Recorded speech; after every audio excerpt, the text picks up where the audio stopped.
அடுத்த சொன்ன மாதிரி கலந்து கொண்ட எல்லா நிகழ்ச்சியும் இப்பொழுது நம்ம செல்போன்லேயே படம் பிடிச்சு உங்க எல்லாரும் மனதிலும் இடம் பிடிச்சிருக்காரு. அது குறிப்பா அடுத்த தகவல் என்னையோட என் தந்தையோடு தொழில் தொடர்பாக அதிக நேரம் இருந்தவங்க. இதை நான் ஒத்துக்கணும். ஏன்னா நான் வந்து இப்ப 79 தான் சென்னை வந்து லைலா கல்லூரியில் படிக்கிறேன்.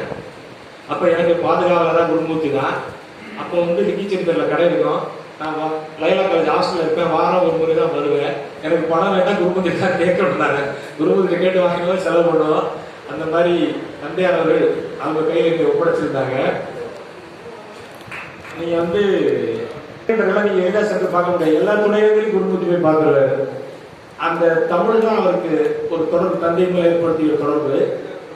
பணக்காரங்களோட ஈஸியா பழகலாம். நான் சொன்ன மாதிரி தமிழ் அறிஞர்கள் நீதியரசரோட யாரும் ஈஸியா பழகிட முடியாது. எத்தனை நீதியரசர்களோட ஏஆர் லட்சுமணன் அவர்களோடு பழகுவாங்க, ராமசுப்ரமணியத்தோடு பழகுவாங்க. அத்துணை நீதியரசர்களும் எளிதாக சென்று அணுகக்கூடியவர்கள் அவர்கள். இன்னொன்று வேடிக்கையா சொல்லணும்னா, ஐயா சொன்ன மாதிரி எங்க வீட்டுல மனைவி மகன் மகள் எல்லாரும் என்னை வந்து எங்க ஊபி சார் தான் கேட்பாங்க. ஊபி சார் உங்களுக்கு தெரியுதா? உடன்பிறவா சகோதரர். என் பிள்ளைங்களை இந்த கெட்டல் பண்ண எங்க ஊபி சார் காரணம். அப்படி நாங்கள் அண்ணன் தம்பிகளாக அந்யோன்யமா பழகி கொண்டு வருகிறோம். ஐயா அவர்கள் சொன்னது போல என் தந்தையுடைய 70ஆம் ஆண்டு நிறைவு விழாவிலே அப்பா அவர்கள் குருமூர்த்தி அழைச்சி ஆகல. அப்பவே வந்து அப்பா வந்து என்ன பண்ணாங்கன்னா, மழை விழாவில் 1 லட்சம் ரூபாய் அடிகளாருக்கு நன்கொடை கொடுத்தாங்க. அப்ப கொடுக்கும்போது சொன்னாங்க, இந்த பணம்லாம் நான் சம்பாதிக்கிறதுக்காக தான் குருமூர்த்தி தான், நான் பெறாத நிலை இவ்வளவு சம்பாதிச்சு கொடுங்கன்னா அப்போ வந்து அடிகளாருக்கு 1 லட்சம் ரூபாய் ராயத்தியா கொடுக்குறாங்க. நாட்டுடைமை ஆகல, இப்ப நாட்டுடைமை ஆயிடுச்சு. அப்ப அந்த நிகழ்வுல சொன்னாங்க, இந்த மணிவாசகர் பதிப்பகம் என்ற செடி பூத்து குலுங்கி காய்ப்பதற்கு வேர் வேணும். அதுக்கு முக்கியமான காரணம் வெற்றி துணையம். இதை நாங்கள் சொல்லி ஆகணும். வெற்றி துணையம் நோட்ஸ் வெளியிட்ட வருமானத்துல இந்த பதிப்பகம் வந்து திறப்பட நடத்த முடிச்சு. 79ல இப்ப சமச்சீர் கல்வி மாதிரி அப்ப புதிய கல்விக் கொள்கை வந்தது.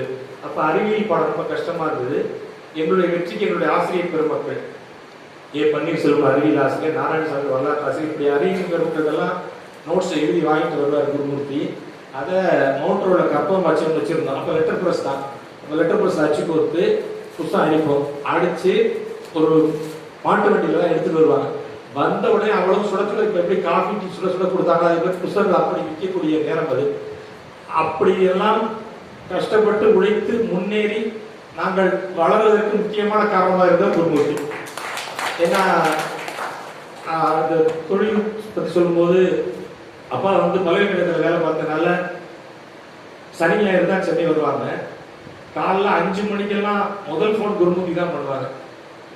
எந்திரிச்சோடனே 4 எந்திரிச்சு பாக்கெட் நோட் வச்சிருப்பாங்க. இன்னைக்கு என்ன வேலை பார்க்கணும்னு குருமூர்த்திக்கு இன்ஸ்ட்ரக்ஷன் கொடுப்பாங்க.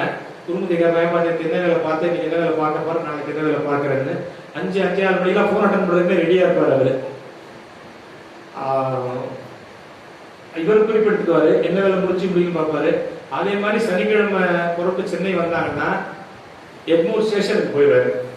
ஸ்கூட்டர்லயே அப்பா கூட்டு வந்துடுவாங்க. 2 பேரும் ஸ்கூட்டர்ல வந்து நீங்க சென்னை கோடக்காரர் நகரவழியா வருவாங்க.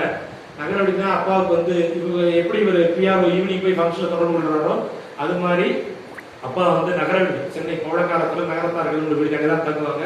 அங்கதான் எல்லாரையும் பார்க்கலாம், தொடர்பு வரும்னு சொல்லி அங்க வந்துருவாரு. அதுக்கப்புறம் 2 பேரும் புறப்பட்டு கடற்கரைக்கு போயிடுவாங்க. மெரினா கடற்கரை நாட்டுவாக்கரைகள்ல முன்னுரை எழுதுறதுக்கு, பதிப்புரை எழுதுறதுக்கு. ஒரு கண்ணதாசனுக்கு எப்படி ராம கண்ணப்பன் அவர்கள் அமைந்தார்களோ அது போல மெய்யப்பனாருக்கு ஒரு குருமூர்த்தி. இதை நான் அவசியம் குறிப்பிட்டாங்க. 1000 நூல்களுக்கு மேல முன்னுரை பதிப்புரை எழுதிய கைகள் அவருடைய கைகள். அப்பா வந்து வேகமா சொல்லிட்டே போயிடுவாங்க. அப்பெல்லாம் ஷார்ட் ஹேண்ட் கிடையாது, ஒரு ஷார்ட் ஹேண்ட் தெரியாது. இருந்தாலும் அப்பா சொல்ல சொல்ல வேகமா குறிப்பிடுவாங்க. நான் 1 நாள் 2 நாள் கூட இருந்து பார்த்துருக்கிறேன்.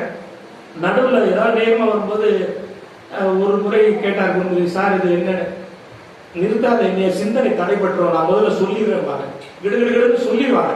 அதுல இருந்து வேகமா குறிப்பெடுத்துவாரு. அப்புறம் விடுபட்ட பதில் அப்புறம் யோசிச்சு சொல்லுவாங்க. அப்பதான் நினைச்சேன், அறிஞர்களோட சிந்தனை வந்து நம்ம குறிப்பிடக்கூடாது, தடைபட்டுரும், அந்த வேகத்துக்கு நம்ம எழுத முடியாது, எழுத விட்டுறோம்னு.